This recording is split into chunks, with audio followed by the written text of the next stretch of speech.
Bonjour chers étudiants, notre thème d'aujourd'hui, les pronoms relatifs.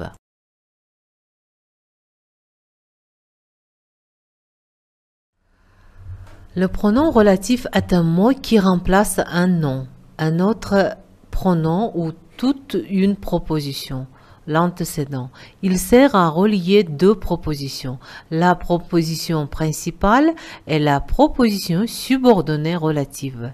Généralement, le pronom relatif doit suivre immédiatement son antécédent, mais lorsque l'antécédent est un pronom personnel complément ou lorsque l'antécédent fait partie d'un complément du nom, le relatif est séparé de son antécédent par le verbe ou par le complément du nom.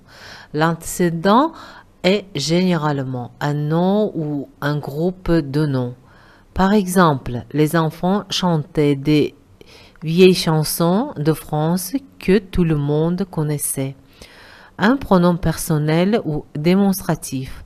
Par exemple, c'est moi qui a cassé la vase, celui que mes amis m'ont offert. Un adverbe de lieu. Par exemple, j'irai là où tu iras. Une proposition. Par exemple, lave-toi les mains, après quoi tu pourras te mettre à table. Le pronom relatif prend le genre et le nombre de son antécédent. Il prend des formes différentes selon ses fonctions. Il comporte deux séries de formes, des formes simples ou des formes composées. Forme simple qui, c'est le pronom relatif sujet du verbe de la proposition qui suit. Il ne s'accorde ni en genre ni en nombre avec l'antécédent. Par exemple, j'ai une amie qui vient du Japon. Que ou Q plus voyelle. C'est le pronom relatif si on dit complément objet direct du verbe qui suit. Il ne s'accorde ni en genre ni en nombre avec l'antécédent. Par exemple, il a acheté un canapé que je trouve très confortable. Donc, ce pronom remplace un nom ou un pronom introduit par la préposition simple de. Il s'accorde ni en genre ni en nombre avec l'antécédent. Ce pronom remplace un complément objet indirect. Par exemple, j'ai sorti les ustensiles dont j'avais besoin pour faire la fondue. Un nom complément d'autres noms. Elle porte une jupe dont la couleur ne va pas avec celle de son chemisier. Un nom complément d'un adjectif. Par exemple, voici la jeune fille dont mon ami est très amoureux. Un nom complément d'un nom de nombre. Par exemple, il y avait 30 étudiants dont 10 étaient américains. Un nom sous-entendu. Par exemple, c'est un écrivain dont on dit qu'il sera le plus grand de sa génération.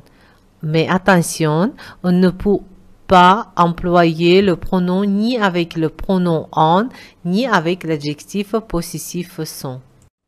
Ou c'est le pronom relatif complément de lieu ou complément de temps. L'antécédent est toujours inanimé et il peut être présent sous la forme d'un nom, d'un adverbe ou il peut même être implicite après certaines prépositions. Complément de lieu. Par exemple, nous sommes revenus dans cette ville où nous avions passé notre enfance. Complément de temps. Par exemple, nous nous sommes rencontrés un jour où le métro était en grève. D'où, c'est le pronom relatif qui marque l'origine. Par exemple, montez jusqu'au 3e étage de la Tour Eiffel, d'où vous pourrez avoir une vue superbe sur Paris. Et les formes composées, préposition plus qui ou lequel, laquelle, lesquels, lesquels. Par exemple, je te présenterai les personnes chez qui j'habite ou chez lesquelles. La compagnie pour laquelle je travaille a son siège à Paris. Préposition plus quoi. L'antécédent est toujours un pronom neutre ou une proposition. L'antécédent est un pronom neutre, ce, quelque chose, autre chose, rien. Par exemple, voilà ce pourquoi je me suis battu toute ma vie. L'antécédent est une proposition. Par exemple, achetez vos billets de train à l'avance, sans quoi vous ne pourrez pas choisir la date de votre départ.